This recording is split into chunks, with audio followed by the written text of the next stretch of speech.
Wouldn't it be great to win any argument?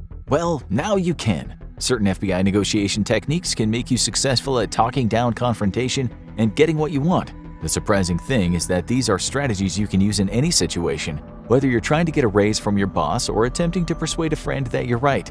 These techniques will make all the difference. If these tactics are good enough in hostage situations, they are good enough for your daily life. The first and perhaps most important thing to recognize before using any of these techniques is that you're actually in a negotiation situation. You may think you're having a normal discussion with someone when in reality, you're negotiating for what you want. FBI experts warn the most dangerous negotiations are the ones you don't know you're in. There are some keywords to listen for and then leverage in order to choose which tactic from this video will work best. If you hear words like "I want," "I need," or "will you" come out of someone's mouth, that means they're negotiating, and it's time to bring out the big guns. The trick is that once you realize you're in this situation, you need to get into the right mindset. During any negotiation, FBI agents are taught to remain calm, keep a level head no matter what happens, and if you lose control of your emotions during negotiation, the other person has already won. According to the FBI, you also need to remember that negotiations go both ways. You may not get everything you want, and you may have to concede a bit in order to get some of what you want, or no one will win. Negotiations are different than ultimatums in that there are ways for both sides to get something they want. Even in high-stakes circumstances, there doesn't have to be just one winner. It is once you accept that you're in the negotiation that it's time to adjust the way you think and how you're going to proceed from here on out. You need to ask yourself, what does the other person want and why? Once you're at this stage, take a deep breath and follow the expert advice divulged by FBI agents on how to get what you want out of a negotiation. This first technique might seem pretty obvious. However, the crazy part is that FBI negotiators were told not to do this for a long time. Then everything changed. Negotiators need to keep their emotions in check, but recent research has found that emotions in a negotiation can actually be beneficial to your cause. A good negotiation never ignores the emotions of the person they're talking to, and they certainly don't ignore their own. This should be the case when you're negotiating as well. By leveraging the emotions of the person you're talking to, you can find ways to connect with them, show them empathy, and work toward a solution. But in order to do this, FBI negotiators reiterate that you need to recognize and accept the emotions present and not repress them. It's recommended that whenever you're in a discussion with someone, you always need to watch, listen, and analyze what they're doing and feeling. In this sense, one of the best pieces of advice FBI negotiators give is to keep your mouth shut as much as possible, because the more someone talks, the more likely they'll be to make a mistake or divulge information that you can use later on. But this tactic isn't just for high-pressure situations in the field. You can use it in your own life as well. Oftentimes in relationships, there are decisions that two people disagree over. Rather than letting this disagreement build up into an argument, there might be a way to diffuse the situation and come to a decision using the embracing of emotions FBI negotiators recommend. If you find yourself disagreeing with someone or getting agitated, it's important to recognize that and step back from that negative emotion. The same can be said for the person you're negotiating with. If you notice anger starting to arise in the other party, you'll want to move quickly to one of the next techniques to help redirect the conversation to a more productive path. There are concrete techniques that the FBI uses when trying to make the other person feel like they're being heard. This can allow them to keep tensions down and move the conversation toward the desired outcome. One of the most powerful tools they use to do this is selectively mirroring the words of the opposite party. This strategy is used by FBI negotiators pretty frequently. How it works is that when the person you're negotiating with is done speaking, you repeat the last 1 to 3 words they just said. This is one way to show you're listening to them and their side of the argument. But there's another reason to mirror words. FBI agents have found that mirroring the last few words of the person they're negotiating with allows them to establish rapport with the other person. This is true both if you already know the person or are meeting them for the first time. Mirroring their words causes them to lower their guard slightly and feel safer divulging more information. Not only does the mirroring technique help build a rapport, but it also slows the conversation down. No matter how good you are negotiating, you'll always need time to think. Mirroring does not take a lot of effort and allows you to think while also building trust with the other person. The more they talk, the more you can listen and mirror their words. This will help you navigate the conversation and drive it in the direction you want. The next technique is subtle yet highly effective, according to FBI negotiators. There's a difference between feeling emotional and feeling empathy. The latter is a game changer when in a negotiation situation. It's important to recognize emotions in the person you're negotiating with, but it's even more important that you let them know you understand their emotions. This doesn't necessarily mean you feel exactly what they feel or have felt that way before, but you can share in the emotion. FBI negotiators call this tactical empathy.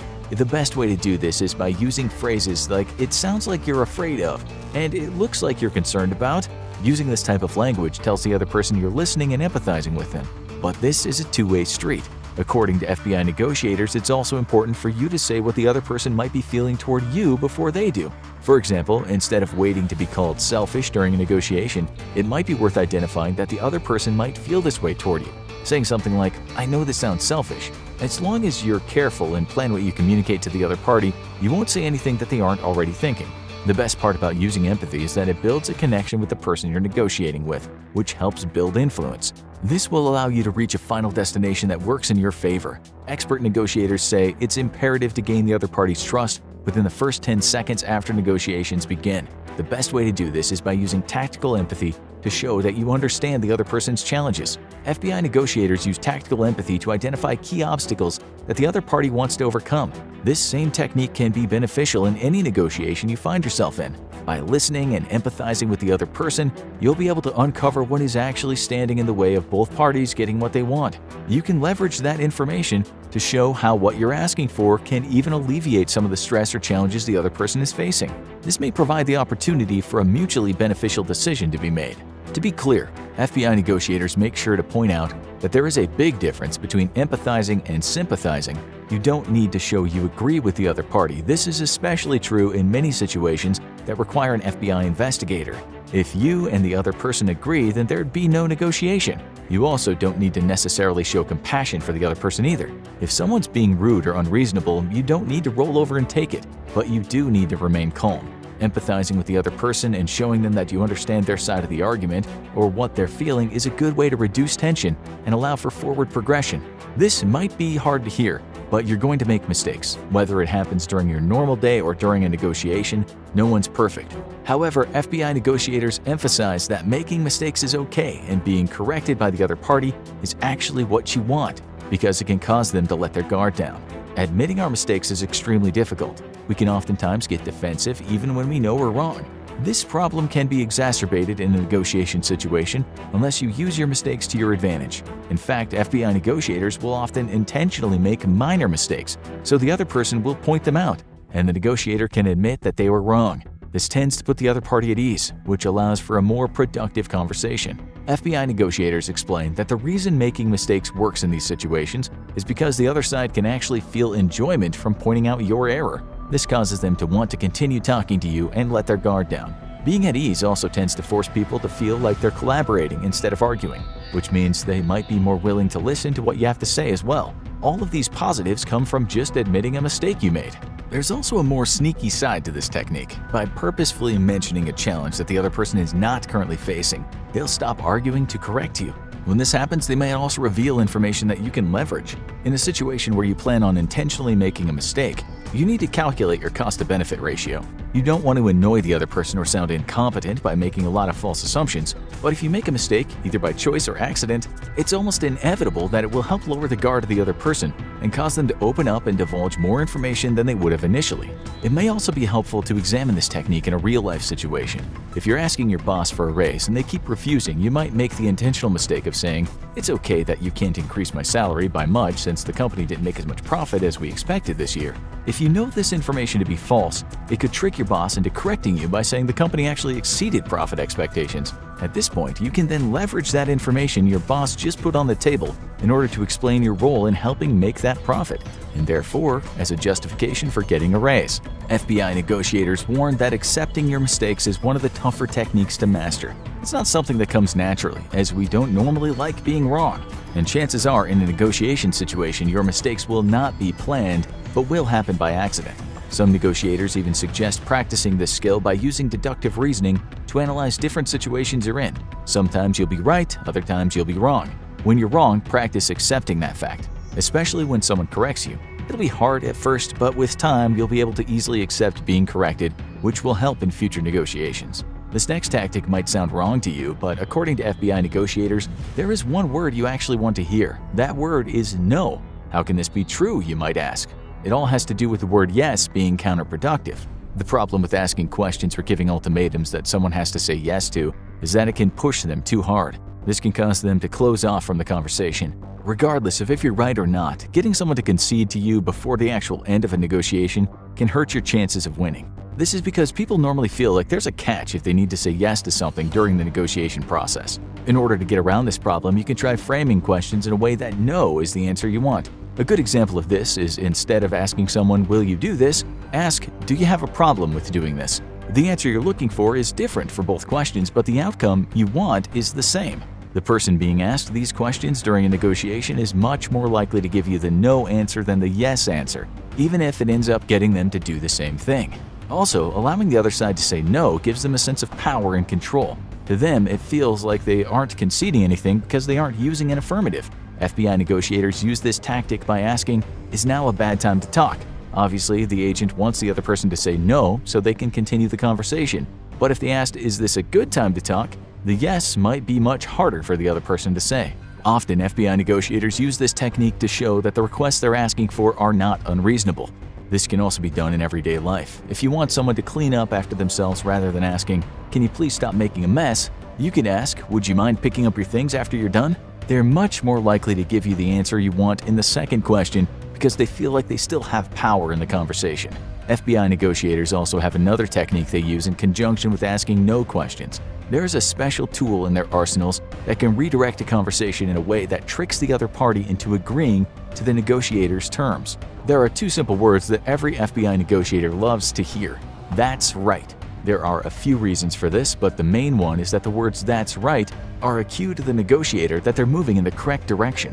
It means they understood what the other party was saying, and now they can use other means to get them to do what they want. But there is another more powerful reason why "that's right" is so important to hear during a negotiation. You should always keep an eye out for those words because it means that the other person feels understood. This is connected to the empathy tactic mentioned before. The more the other person believes that you understand what they're saying or how they feel, the better chances of building some kind of bond or relationship with them. And the crazy part is that when someone says "that's right," it likely means they're starting to let their guard down.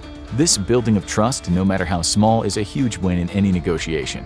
One of the easiest ways to get someone to the stage in the discussion where they'll use those magic words is by reaffirming that you hear what they're saying.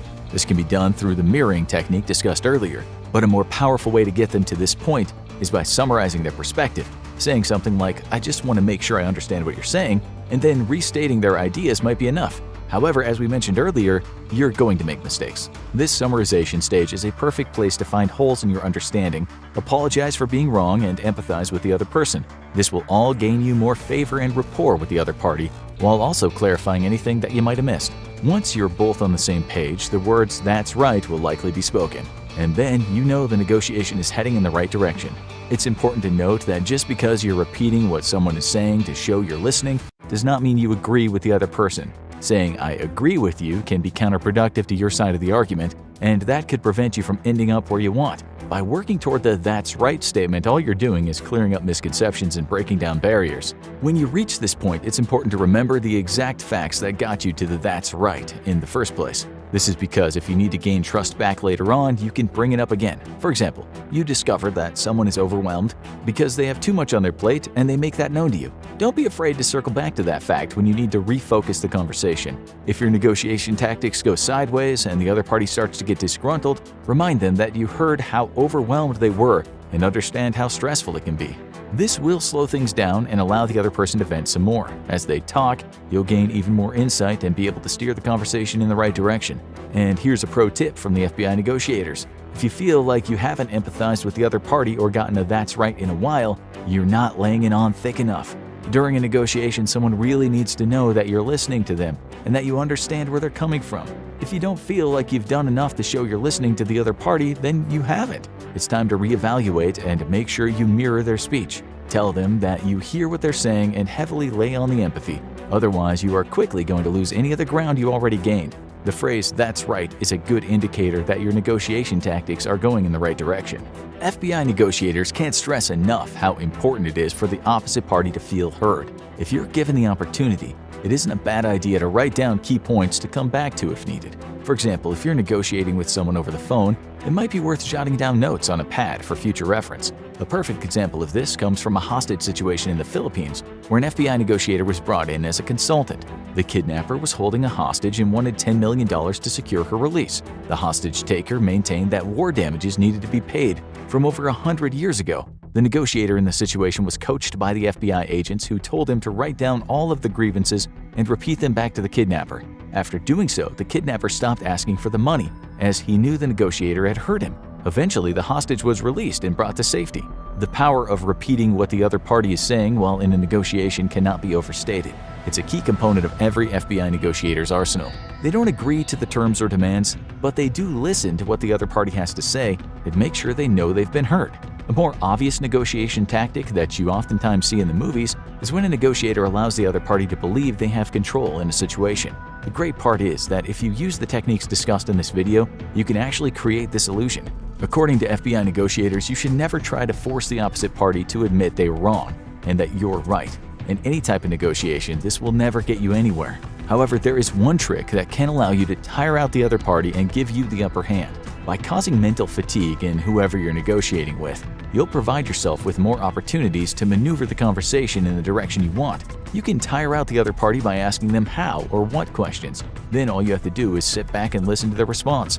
The more the other person talks, the more patient you are during a negotiation, the more likely you'll find an opportunity to gain an advantage. The harder you make the other person work in the negotiation by letting them speak more frequently, the more you'll learn about them and their situation. This will allow you to leverage their emotions later on, which brings us to this next technique you can use in your life when negotiating with someone.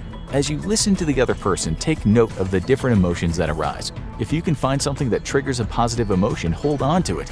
FBI negotiators are always on the lookout for ways to magnify positive emotions to help put the other party in a positive frame of mind.